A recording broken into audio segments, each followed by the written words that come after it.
Imagine, if you will, a school that is just, well, absolutely desperate. I mean, they are looking at the current youth mental health Right, crisis. the anxiety, the depression, all of that. Yeah. Exactly.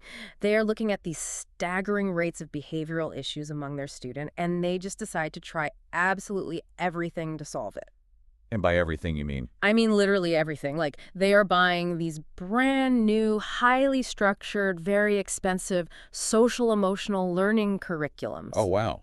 Which sounds incredibly comprehensive, I guess. Yeah, and they're hiring armies of new therapists to be on staff. They even have kindergartners sitting in music class, formally singing songs about their feelings and how to process them. Singing about their feelings. Okay, honestly, that sounds exhausting for the educators trying to manage it all. It really does. It sounds like they are leaving no stone unturned. And they are even bringing in actual live horses for the kids to pet and groom in after-school care. Wait, live horses? Yes.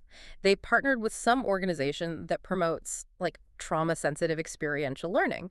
And this is a real K through 12 school in rural Ohio, by the way. That is, I mean, that's an incredible amount of effort and money. Right. But what if, despite all the money and all the therapists and, all the horses, this massive effort is just completely missing the mark? Which is a terrifying thought, given the resources they're pouring into it. Exactly. What if the real solution is actually hiding in plain sight and it costs, well, almost nothing?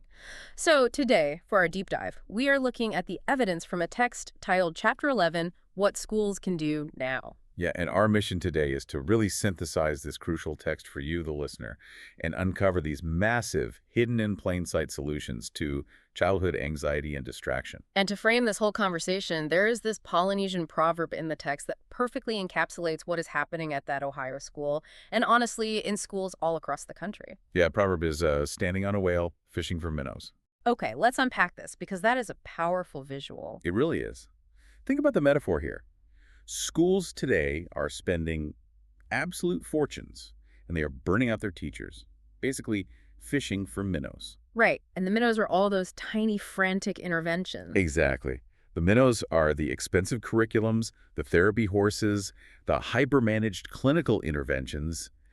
Meanwhile, they are entirely ignoring two massive whales right under their feet. So they're casting these tiny nets, completely missing the giant solutions just floating there. Right. If they just stopped casting for tiny fish and looked down, they would see that these two whales could do more to improve student mental health and focus and resilience than all those other expensive measures combined. So obviously the question is, what are these two elusive whales? Well, the text argues there are phone-free schools and more free play. Just removing phones and letting kids play. I mean, it sounds almost too simple, right? It does sound simple, yeah. Which is exactly why we really need to dig into the actual mechanisms of why this works. So let's start with the first whale, which is the phone-free school. Right. And we actually have a perfect case study for this, going back over a decade to Mountain Middle School in Durango, Colorado. Yeah, the context of 2012 is incredibly significant here, which I know we'll get into later with the national data. We will, for sure. But on a local level, it was a particularly dark time for this community in Colorado. The county around the school was facing a severe crisis. What kind of crisis? Well, they had one of the highest teen suicide rates in the state. So when the new head of school, Shane Voss, took over, he basically walked into a building with a student body that was deeply, visibly suffering. Man, that is heavy. What exactly did that suffering look like, on a day-to-day basis in the hallways? It was a brutal combination. Rampant cyberbullying, severe sleep deprivation because kids were up all night on their screens. Right, just scrolling endlessly in the dark. Exactly. And just the constant crushing weight of social comparison. So the students were physically in a school building together, but psychologically they were completely isolated in their own digital worlds. So Voss looks at this crisis, he looks at the culture of his school, and he decides to do something drastic for the time. He implements a strict bell-to-bell cell phone ban. Yes, and the bell-to-bell part is crucial here. I want to be really clear about what this means, because this wasn't just a gentle suggestion to put them away. For the entire school day, phones had to stay powered down in backpacks. Not on silent in their pockets? No, not hidden in their hands under their desks. Backpacks. And there were real enforced consequences if a phone was even seen during school hours. And the results of that strict rule were nothing short of transformative. I mean, before the ban, Voss described the morning routine like this. Students would arrive, wait for homeroom to start, And they would just sit silently side by side on the floor or on benches. The staring down and scrolling. Yeah, staring down. No eye contact, no chatter, nothing. But after the ban, the physical environment of the school completely changed. Because they actually had to look at each other. Exactly. They actually started talking to each other again. They started talking to their teachers.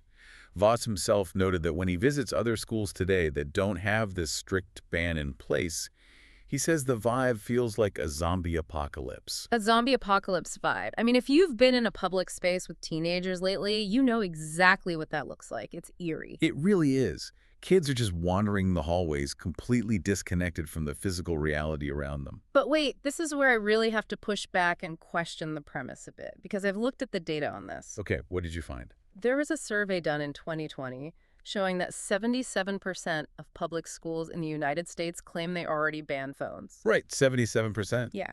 And yet, I drive by the local high school in my town, and I see kids on the steps staring at screens.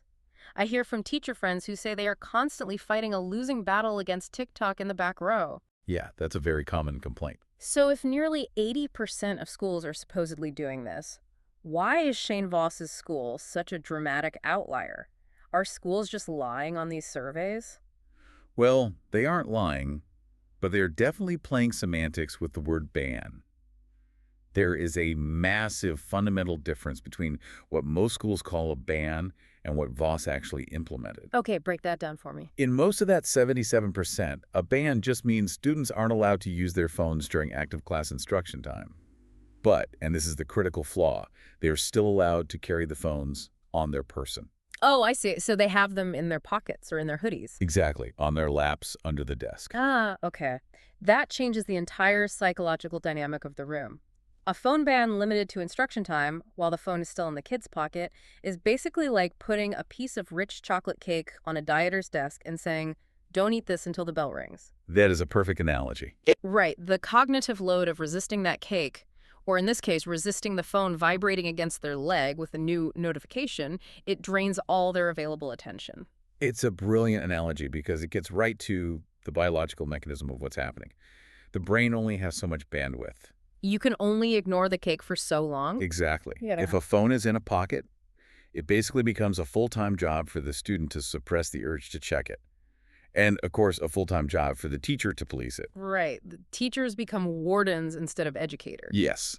The students are experiencing this constant dopamine deficit, just waiting for that next hit. So they are hiding them behind textbooks, sneaking glances in their laps. And even if you have a hyper-vigilant, incredibly strict teacher who manages to enforce the no phones rule perfectly during that 45-minute period, What happens the very second the bell rings? boom, the kids pull the phones out immediately, check their feeds, and completely ignore the human being standing 2 feet away from them in the hallway. Right. They go right back into the zombie state during passing periods and lunch. The relief of a true bell-to-bell, physically separated ban is profound. Because you take the cake entirely out of the room. Exactly. There's this interview in the text with an 8th grader named Henry from Mountain Middle School that illustrates this beautifully. Henry admits that when he first gets to school for the first half hour of the day, his phone is still sort of hovering in the back of his mind. Like a phantom limb? Yeah, he's thinking about what he might be missing. But once class gets going, because the phone is physically locked away in his backpack and entirely inaccessible, he says it's just out the window. He stops thinking about it entirely. He does. His brain actually relaxes. It's the relief of not having to resist the distraction because the distraction isn't an option. You can finally just focus on the math problem on the board. Exactly. And the underlying argument the text makes here is that this specific type of ban eliminating the device entirely from the student's person for the duration of the day ameliorates 3 of the foundational harms of a phone-based childhood. Okay, what are those 3 harms? First, it stops attention fragmentation. You fundamentally cannot learn deep, complex concepts if your brain is being pinged and interrupted every 3 minutes. Yeah, task switching is exhausting. Second, it cures social deprivation.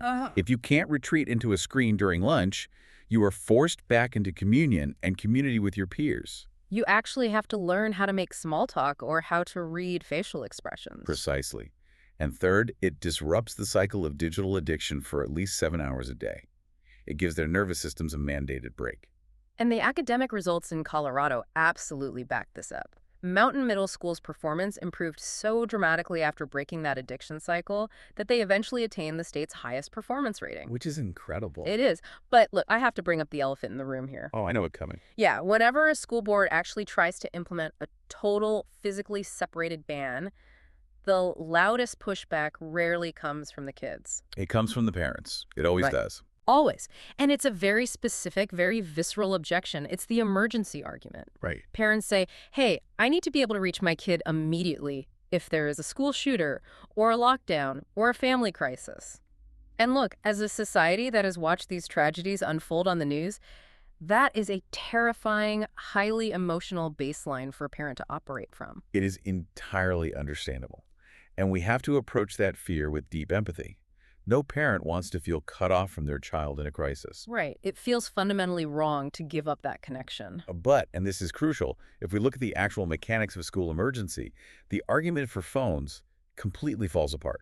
In fact, safety experts argue that a school is fundamentally less safe if an emergency occurs and hundreds of students are simultaneously pulling out their phones. Walk me through why that is, because the instinct is that communication equals safety. Think about the situational awareness required in a life or death moment. Right. If a school goes into lockdown, the absolute most critical thing is that students are paying acute, unbroken attention to the adults in charge in that room. Right. You need them listening to directions, moving silently, and staying hidden. Exactly. If their attention is buried in a screen, if they are frantically texting their parents trying to read news updates, or, heaven forbid, trying to live stream the event, their situational awareness drops to zero. Oh, wow. Yeah, they aren't listening to the teacher saying, move away from the door. They are looking down at a screen. And furthermore, panic spreads virally through digital networks.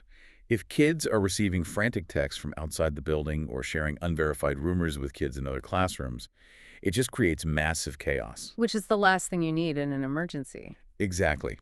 The noise of vibrating phones can actually give away a classroom's location.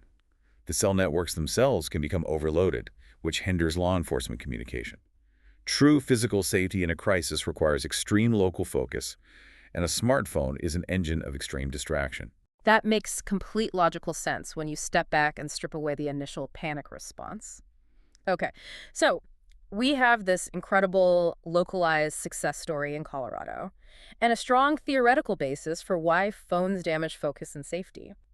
But how does this attention fragmentation impact the broader educational landscape? You mean, are we actually seeing this show up in the macro data? Yeah, exactly. Because if this is a true epidemic, it shouldn't just be one middle school in Colorado noticing it. We are absolutely seeing it on a macro scale, and the data is pretty staggering. Let's look globally first.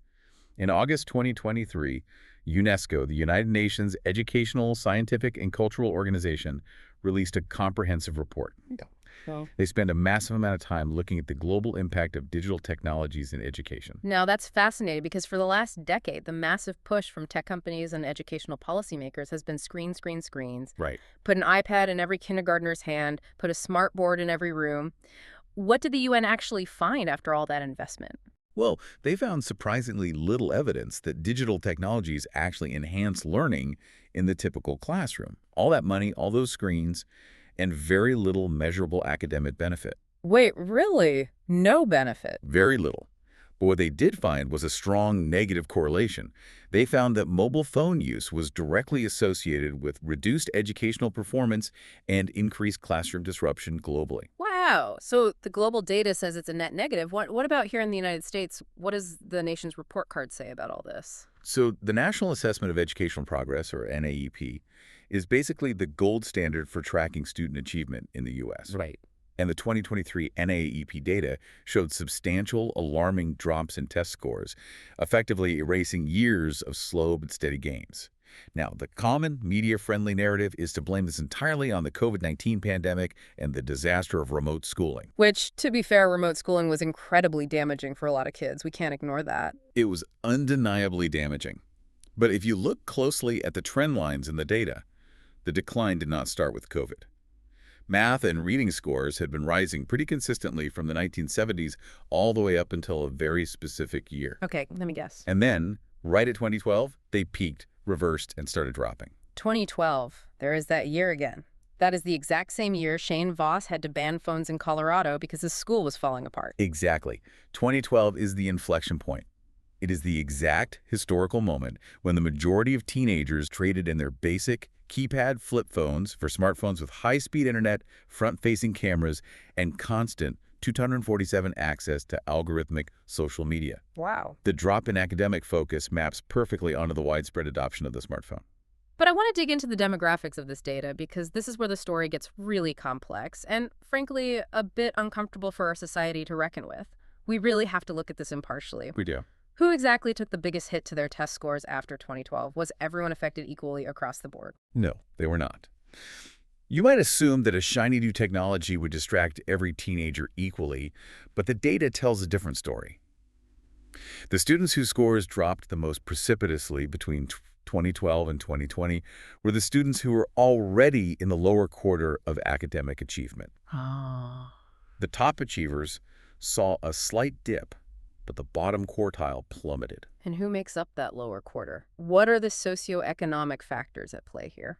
The demographic data shows that these students in the lower achievement brackets are disproportionately from lower-income households, with Black and Latino students statistically overrepresented in this specific group. Okay, so why? What is the actual mechanism driving that disparity? Why does a smartphone hurt a lower-income student's test scores more than a wealthy student's? It ultimately comes down to screen time and adult supervision. The studies show a clear divide. Lower-income children, as well as Black and Latino children, put in significantly more screen time on average than white children and children from wealthier families. More screen time, just overall. Yes. Furthermore, they often have less adult supervision of their electronic lives. Parents in lower-wage jobs may be working multiple shifts or working non-traditional hours, meaning they simply aren't physically present to police phone usage in the evenings. Right. They can't be there to say, put it away. Exactly. And across all demographics, the data shows that children in single-parent households have far more unsupervised screen time. So the kid whose parent can't be home to say, hey, put the phone away and do your homework, is the kid sinking the fastest into the algorithm. Wow, that completely flips our entire societal understanding of the digital divide. That is precisely the phrase the text uses to reframe this issue. What's fascinating here is, if you think back to the early 2000s, the digital divide was a major driving policy concern. Yeah, I remember that. The existential fear was that poor kids and racial minorities wouldn't have access to the internet, they wouldn't have computers at home, and therefore they would fall hopelessly behind in the modern digital economy. Right, the whole push was to wire every school, get a laptop in every home, bridge the gap with technology. But you're saying the paradigm has completely inverted. Completely inverted. The digital divide is no longer about a lack of access to the internet. The new digital divide is about a lack of protection from it. Protection from it. Yes. The children who are most protected from screens are the ones pulling ahead academically. And the ultimate glowing irony of this inversion is visible right in Silicon Valley itself, isn't it? It is absolutely astounding. When you look at the tech executives, the very people designing these addictive platforms, engineering the algorithms and selling the devices, What are they doing with their kids? they are actively choosing to send their own children to places like the Waldorf School of the Peninsula. And for those who don't know, the Waldorf School is famously aggressively screen-free. Entirely. No phones, no laptops in the early grades, no tablets. They emphasize physical books, writing on paper, hands-on projects, and physical play. The people who know exactly how the sausage is made are shielding their own children from it. Meanwhile, public schools in lower-income districts are often the ones proudly advancing one-to-one technology programs. Right. They're desperately using their limited funding to ensure every single child has a personal iPad or Chromebook issued by the school, thinking this is the path to equity. Exactly. But as the research bluntly suggests, Waldorf is probably right. Now, I want to pause here and make a very important clarification, because we are not advocating for some sort of Luddite return to the 19th century. No, definitely not. We are not saying the internet is evil or that computers have no place in a child's education, right? Not at all. The evidence clearly praises the profound global good of educational platforms. Things like Khan Academy using AI to give every student a personalized, infinitely patient tutor that is a brilliant advancement. Right. It is universally acknowledged that students need to learn computer science, they need to know how to code, they need to do high-level research, and teachers absolutely need the internet for innovative lessons. So the villain isn't the internet. And the villain isn't a computer lab where kids learn to code. The specific villain is the personal device. Yes. It's the smartphone loaded with apps designed by armies of behavioral psychologists to hijack human attention. It's the constant pinging of social notifications in a pocket that physically pulls a child's consciousness out of the real, tangible classroom and into a virtual algorithmic void. That is the crucial defining distinction. A computer in a lab is a tool. A smartphone in a pocket is a casino. A casino in their pocket. That's It- terrifying. The core argument here is that any school claiming to care deeply about fostering belonging, community, mental health, or equity, but that hasn't gone entirely phone-free for the duration of the school day, is just standing on a whale fishing for minnows. Okay, so that is the first whale. We banish the phones, bell to bell, lock them in the backpacks. We eliminate the constant distraction. But here's the problem. Removing a negative is only half the battle. If you suddenly take away the screens that these kids have been staring at for 6 hours a day, you create a massive vacuum. What do you replace it with? How do you fill that void so they don't just sit there vibrating with withdrawal? That is the million-dollar question. Which brings us to the second whale, which the text calls the playful school. And to understand this one, we are going to travel to rural South Carolina, to the Central Academy of the Arts, and look at the work of a fourth-grade teacher named Kevin Steinhardt. Kevin's story is fascinating because he was facing a different but intimately related manifestation of the youth mental health crisis. He and his colleagues in the teacher's lounge were constantly having the exact same, deeply frustrating conversations. What were they noticing? They were noticing that their elementary students, these young kids, were incredibly, alarmingly fragile. What do you mean by fragile in this specific context? They lacked basic resilience.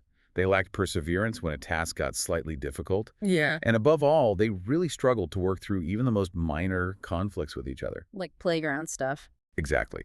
If someone cut in line or someone wanted to play a different game, the kids couldn't negotiate it.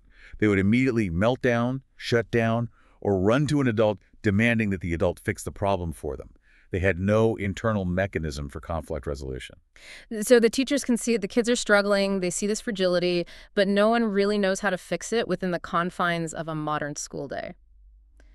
But then Kevin attends a conference at Clemson University, and he gets exposed to a philosophy called let grow. Yes.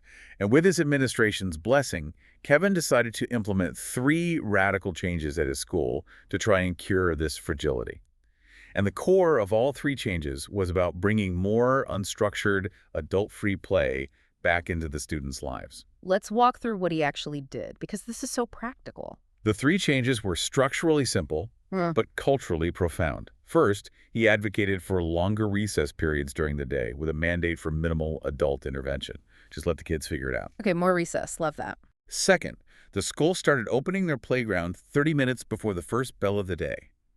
This gave kids a chance to arrive, run around, and burn off energy before they ever had to set foot inside a quiet classroom. Which sounds like an absolute dream for a kid with a lot of kinetic energy. It really is. But the third change is the one that really caught my eye. It's the most fascinating piece of this puzzle.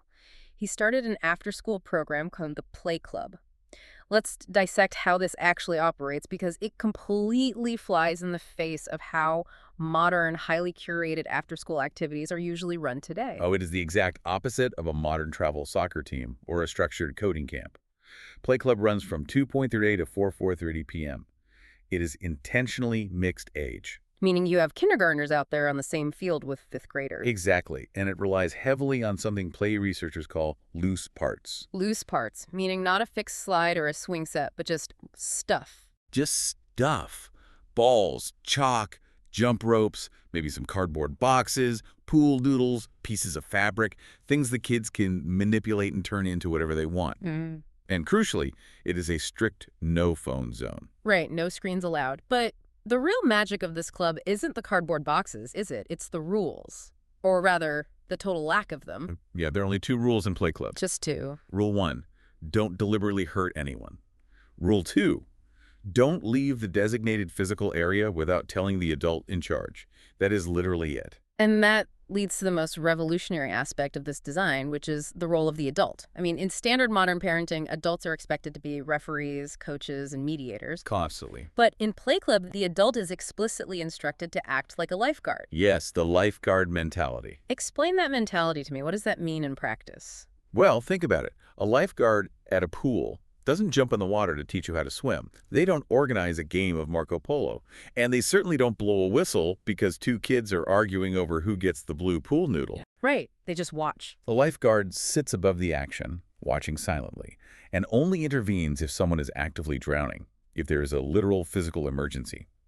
In Play Club, the adult does not organize games, they do not pick teams, and most importantly, they refuse to intervene to solve spats or arguments between the kids. So if a kid comes up and says, he took my ball, what does the adult say? The adult says, figure it out. Wow. Okay, so you take a group of kids who you just described earlier as incredibly fragile, who melt down over everything. You throw them on a playground with cardboard boxes and poor noodles. You mix the 5-year-olds with the 10-year-olds, and you tell the adults to refuse to referee their arguments. Sounds crazy, right? On paper, that sounds like a recipe for Lord of the Flies. It sounds like absolute chaos. But we have the data from Kevin's first year of doing this, and the metrics are staggering. They really are. When you give kids this kind of agency, the behavioral shifts are massive. In just 1 year of implementing this play-heavy, unstructured approach, truancy cases at the school dropped from 54 down to 30. Which makes perfect sense when you think about it. Of course, truancy dropped. Kids actually want to come to a school where they are allowed to build a cardboard fort with their friends in the morning. Exactly. School becomes fun again. What else changed? Incidents of school bus violations, kids acting out, fighting on the ride home, plummeted from 85 down to 31. That is a huge drop. And what about the office referrals, the metric that tracks how often a kid is sent to the principal for bad behavior? Right. So in a typical year, this elementary school would see around 225 disciplinary office referrals. After adding play and taking away the referees, that number dropped to 45. From 225 down to 45. Yes, that is a staggering reduction in behavioral friction. Now, let's connect this back to that Ohio school we talked about in the very beginning. Remember the Ohio school that bought the expensive social-emotional learning curriculum? Oh, yeah, the one with the feeling songs and the horses. Right. They had adults formally teaching empathy and decision-making as academic subjects.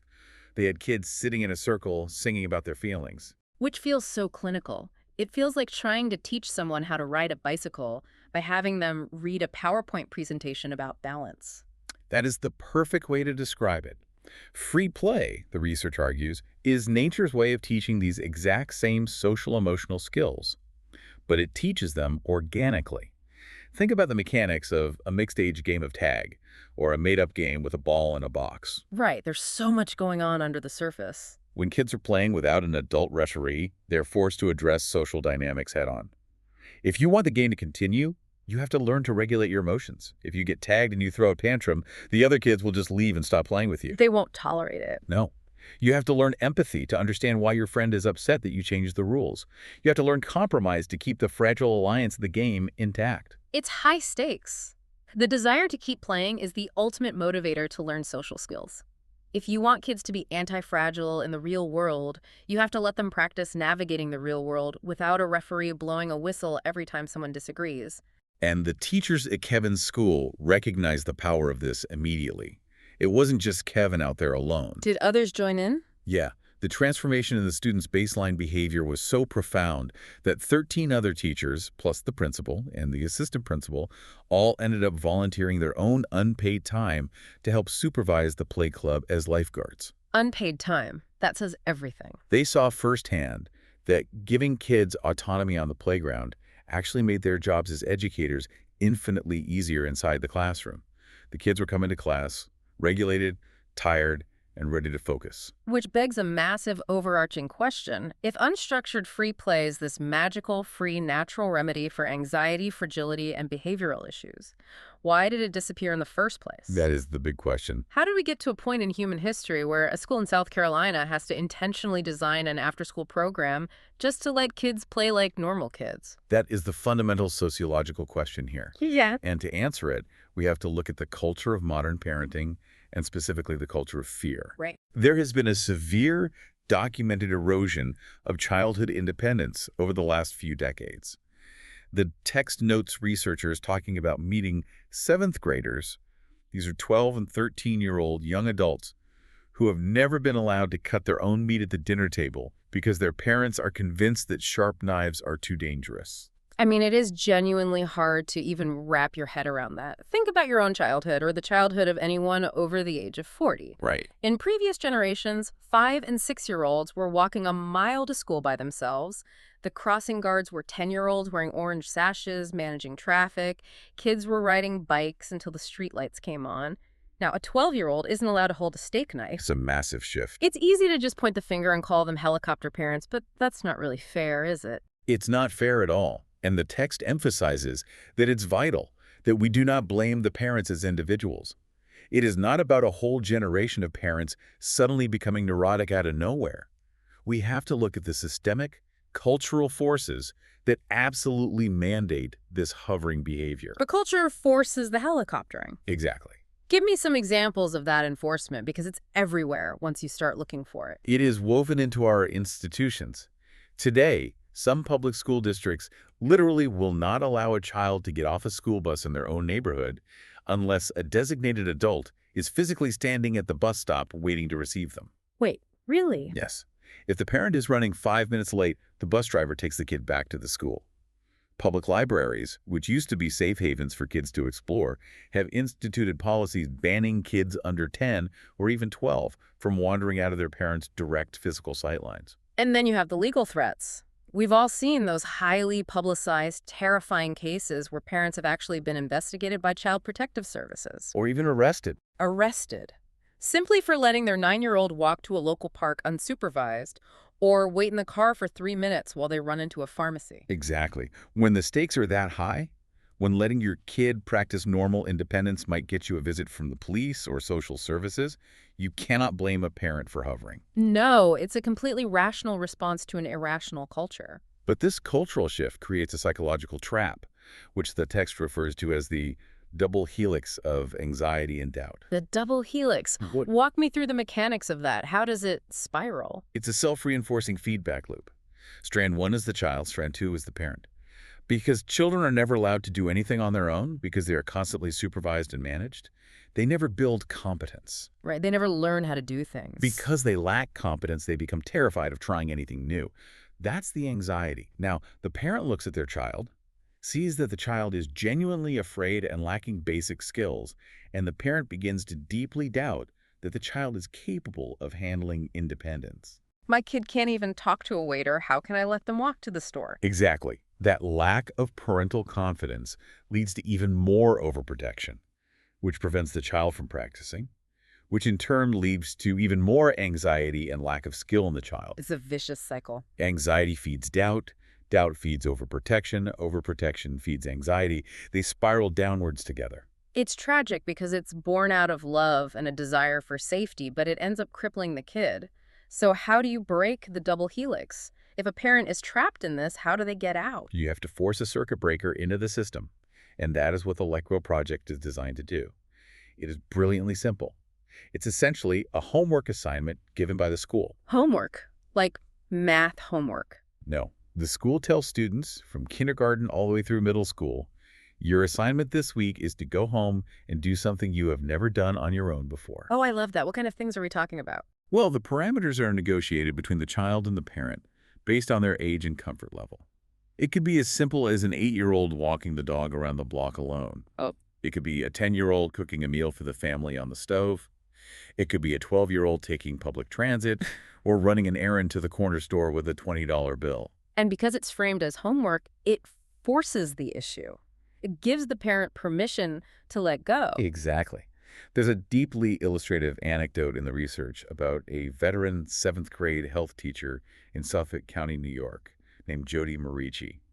She noticed how completely paralyzed her students were by the fear of failure. Yes, I read this part. She noted that her students felt everyday life was a minefield of potential failure and humiliation. They were afraid to cook because they literally thought they might burn the house down. They were terrified of answering a phone or talking to a waitress at a restaurant because they might mess up the interaction. That phrase, mess up an interaction with a waitress, it's so heartbreaking. It shows how performance-driven and hyper-evaluated their entire existence has become. They view ordering a hamburger as a test they might fail. To combat this deep-seated fear, Jody assigned her students 20 let grow projects over the course of the school year. 20 of them. And the transformation in their self-concept was remarkable. One boy felt an incredible, surging sense of accomplishment after he cooked a 4-course dinner for his family, including baking a pie entirely from scratch. Wow. From terrified of the stove to a 4-course meal. A girl who had never done sports, who was terrified of physical failure, finally worked up the courage to go to tryouts for the swim team without her mom holding her hand, and she made it. But the most profound story from that Suffolk County classroom, the one that really crystallizes why this works, was about a 7th grade girl whose favorite project out of all 20 was incredibly simple. Her favorite project was simply being allowed to stay home one morning without her parents there and get her 5-year-old sister ready for school. It seems like such a mundane, almost tedious task to an adult. Making breakfast, finding shoes, brushing hair. Just a normal morning routine. But for this 7th grader, it was life-altering. She reported back that when she finally got her little sister dressed, fed, put her on the school bus, and watched the bus drive away, she felt something she had never felt before in her entire life. She said, "I felt really important to her, important to someone." That is the core insight right there. That is the magic. By being trusted with real physical responsibility for another human being, this young girl shifted her entire identity. She really did. For her whole life, she had been treated as someone who needed constant supervision, constant protection, constant management. She was needy. But in that moment, standing at the bus stop, she realized she was needed. And that shift from needy to needed is the absolute bedrock foundation of psychological resilience. When we give trust to kids, they soar. They rise to the occasion. But we have to acknowledge a major hurdle here. Oh, what's that? It is incredibly difficult for one individual parent to do this on their own. Right, because of the cultural forces we just talked about. It's the ultimate collective action problem. It's like being the only fan standing up to cheer at a quiet, tense baseball game. Yeah, that's a good way to look at it. You just look crazy and you're blocking everyone's view. If you are the only parent in your entire suburban town letting your 8-year-old walk to the park alone, you are the weirdo. Other parents will judge you, and someone might call the cops. Exactly. You stick out. But if the school assigns independence as homework, suddenly the whole stadium stands up together. The culture shifts overnight. It normalizes the behavior instantly. Parents don't have to feel guilty or defensive because if the neighbor questions them, they can just say, "Hey, it's a school assignment. Mr. Smith is making all the kids do it." So it provides the essential cultural cover necessary to break the double helix of anxiety.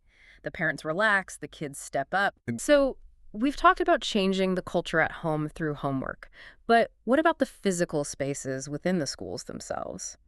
We've systematically stripped away the physical opportunities for independence during the school day. We really have.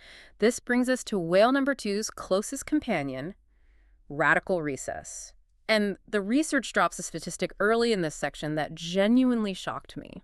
It is a sobering, almost dystopian comparison. Currently, the average American elementary school student gets just 27 minutes of recess a day. 27 minutes. Meanwhile, in the United States, maximum security federal inmates, people in prison for violent crimes, are federally guaranteed 2 hours of outdoor yard time every single day. 27 minutes for a growing child, 120 minutes for an inmate. Yes. And there's a documentary filmmaker who went into prisons, interviewed these inmates, and asked them how they would feel if their outdoor time was cut to just 1 hour a day, let alone 27 minutes. The inmate said it would build uncontrollable anger, that it would be literal torture. And yet we enforce harsher physical restrictions on our children. How on earth did we get here? When did we decide that keeping kids perfectly still indoors was a good idea? To understand the why, we have to look at the historical context. The shrinkage of unstructured time can be traced back to a massive cultural pivot in 1983. The government released a landmark report titled A Nation at Risk. Okay. That report sparked a massive nationwide panic. Oh. The narrative was that American kids were falling dangerously behind other countries, specifically in Asia, in academic proficiency in math and reading test scores. So we were losing the global educational arms race, so the response was to crank up the academic rigor. Exactly. This fear led to a series of intense top-down educational policies. The most notable was No Child Left Behind in 2001, and later the Common Core standards. Right, testing became everything. The pressure on schools, and specifically on principals, to raise standardized test scores became an absolute obsession. School funding, prestige, and even teachers' jobs were tied directly to these scores. The pressure was so intense in some districts that administrators actually resorted to criminal enterprise, falsifying student test results just to keep their funding. That is wild. And when you are a principal desperate to find more time in the day for math drills and reading comprehension test prep, what is the easiest, most defensible thing to cut? Recess, art, Right. music, the things that aren't on the standardized test. Right. It was viewed by policymakers as disposable, wasted time. However, the tragic irony of this approach is that it is biologically backward. How so? In 2013, the American Academy of Pediatrics issued a massive comprehensive report on the importance of recess. They reviewed the cognitive science and concluded that minimizing or eliminating recess is actually counterproductive to academic achievement. Because the brain needs a break to consolidate what it just learned. You can't just pour water into a cup forever. Eventually, it overflows. Precisely. Free play promotes not just physical health and social cohesion, but actual cognitive performance. When kids come back from running around, their attention spans are reset. They focus better. So based on this science, the researchers offer 3 specific, actionable fixes to bring radical recess back to our schools. Okay, let's go through them. The first one is obvious. Give them more time. Yes. But the AAP recommends something very specific about when that time should happen. They say you should place recess before lunch, not after. Why is that order so important? Because the common modern practice is to combine lunch and recess into one short, frantic block. What happens in practice is that the kids will wolf down their food as fast as humanly possible, often throwing half of it in the trash, just to maximize their precious 15 minutes on the playground. Oh, totally. I remember doing that as a kid. It's terrible for their digestion, it spikes their stress levels, and it leads to poor nutrition. If you put recess first, they burn off the energy, they build up an appetite, and then they sit down and eat at a relaxed pace. That makes so much sense. The AAP also strongly emphasizes a second point regarding time. Schools must stop using the revocation of recess as a punishment for bad behavior. Which is such a common tactic.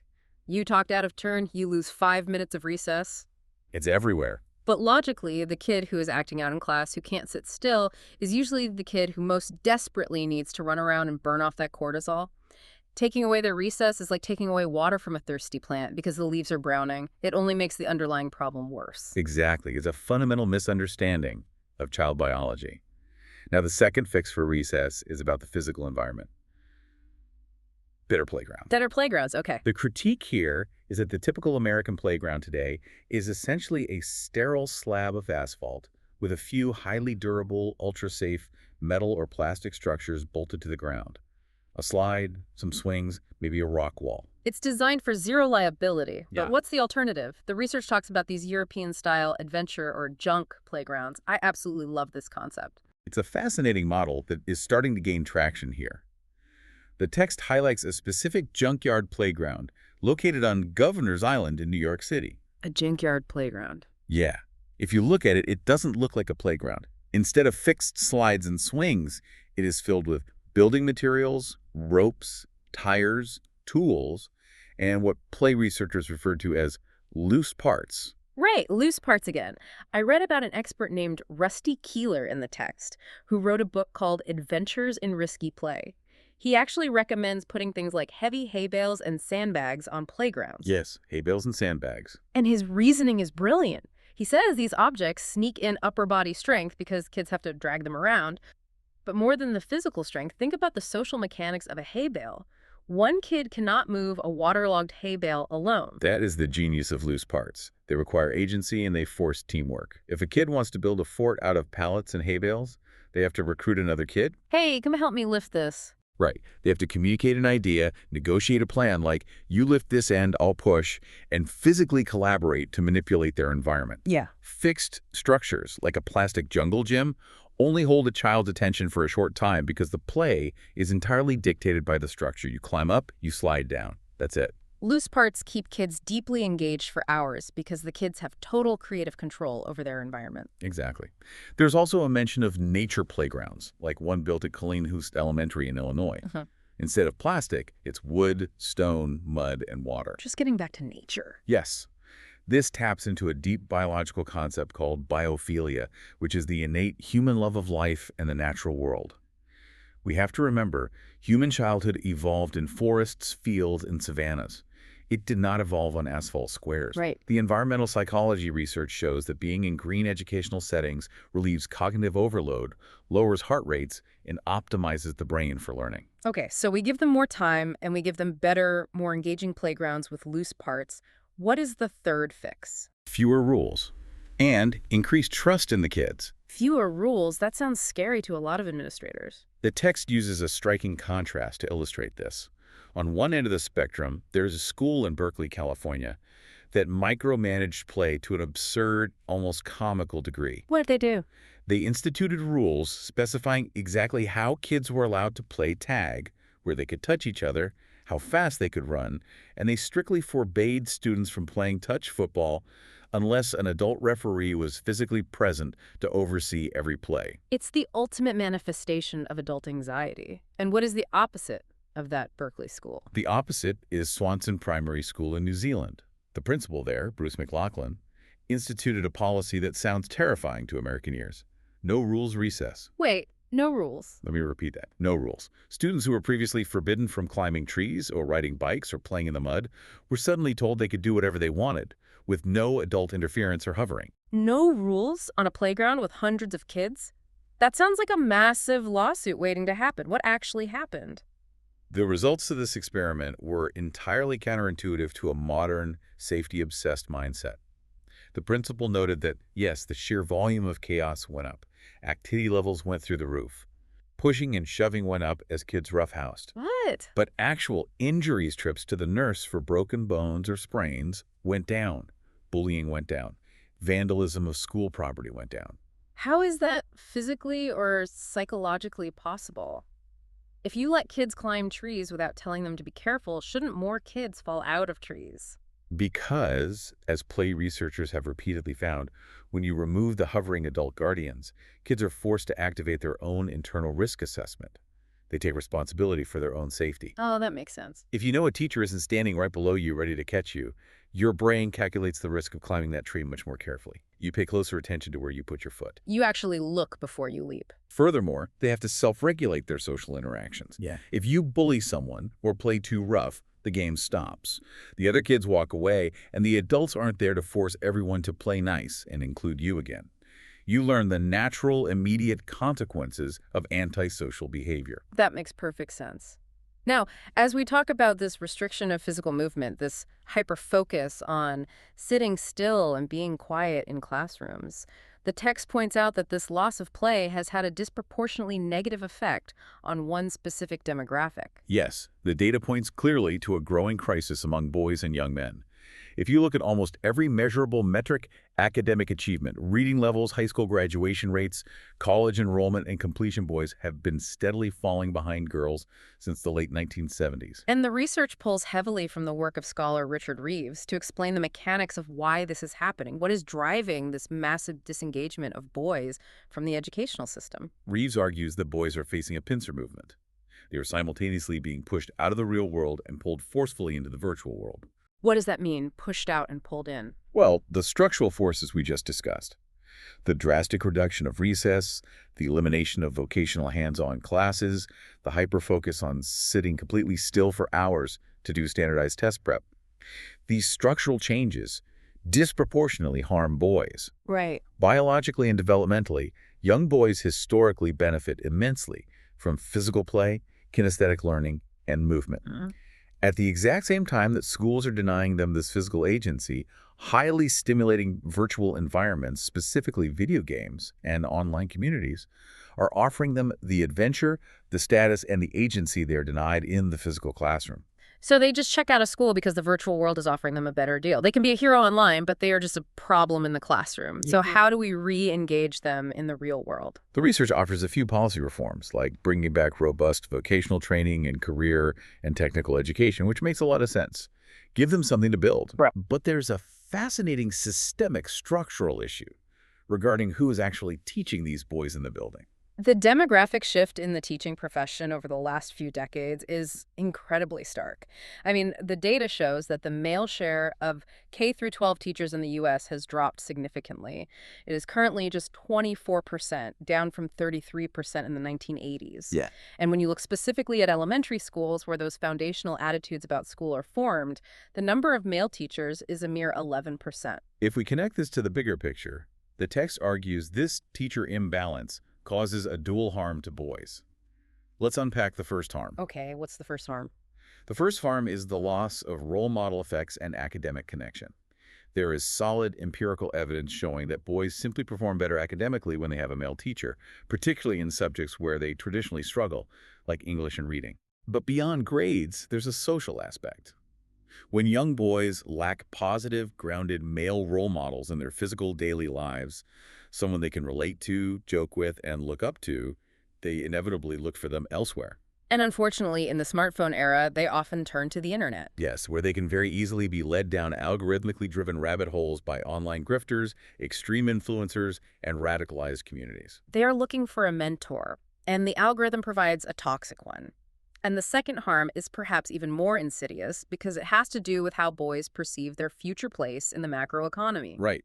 When an elementary school is 89% female, it implicitly but powerfully teaches young boys that education, caring, and nurturing are exclusively female domains. It codes those professions as women's work. Which is a massive looming economic problem. The text discusses the growing importance of what are called the HEAL professions: health, education, administration, and literacy. Exactly. Because traditional male-coded physical labor jobs, manufacturing, certain types of construction, extraction, are steadily declining due to automation, AI, and globalization.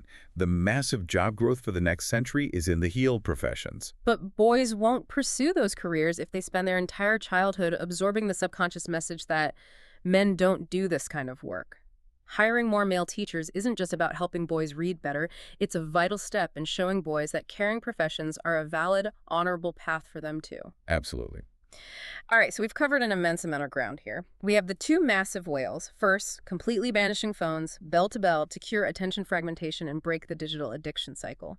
Second, aggressively reintroducing free, risky, unstructured play through longer recess, junk playgrounds, and community-wide let-grow projects. Yes. These are brilliant, logically sound, and incredibly low-cost interventions.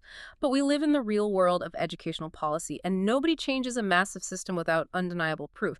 So how do we actually prove this works on a massive scale? To answer that, the author of the text recounts visits to their own former middle and high schools.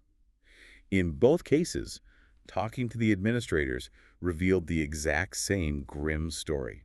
A massive recent spike in depression, anxiety, school refusal, and self-harm, especially among girls, running perfectly alongside severe phone addiction. Yeah.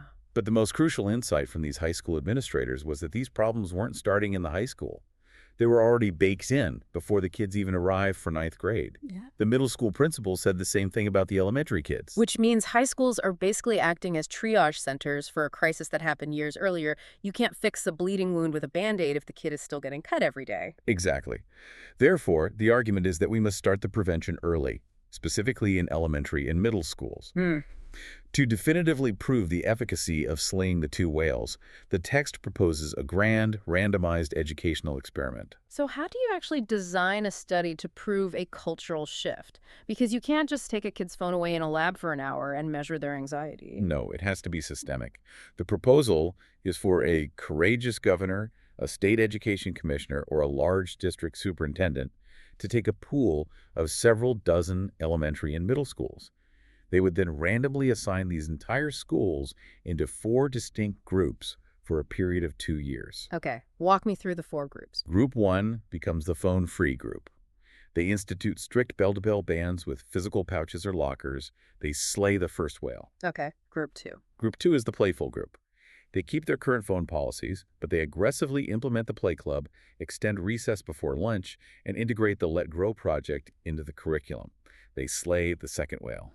Okay, so if I'm designing this, I need to isolate the variables, but to really prove it, you need a third group doing both, right? To see if they compound. Exactly. Group 3 gets everything. They are the phone-free and playful group, the combined total intervention.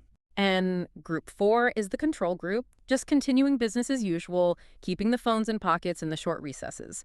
Now, why is it so absolutely critical that this experiment is done at the school level rather than just randomly assigning individual kids within a single school to give up their phones? Because, as we discussed with the double helix in the baseball stadium, this is fundamentally a problem of culture, not individual willpower.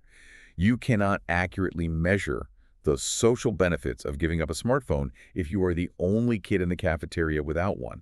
You don't become more social, you just become isolated and weird. Right. The intervention only works if the entire ecosystem changes simultaneously. By assigning whole schools, researchers can observe how the entire culture shifts, how bullying rates change, how standardized test scores respond to the lack of distraction, how the ambient anxiety of the building drops when kids are playing together again. So, what does this all mean for us? It means we actually have the power to stop the flow of broken kids. The text argues that these interventions, phones in lockers, kids in the mud, are pounds of prevention. If we can implement phone-free and playful environments in K through 8, the students arriving at high school 3, 4, 5 years from now will be fundamentally healthier, more resilient, and happier. It is an incredibly hopeful message. It stresses that K-12 schools do not necessarily need millions of dollars in new bond measures or complex new academic curriculums or equine therapy to fix this crisis. They already have the resources they need. What they need is the courage to slay the two whales. And that requires all of us. Yes. Whether you listening right now are a parent, an educator, a school board member, or just a concerned citizen, this is a collective action problem. One parent can't fix it alone without looking crazy. One teacher can't ban phones if the administration doesn't have their back.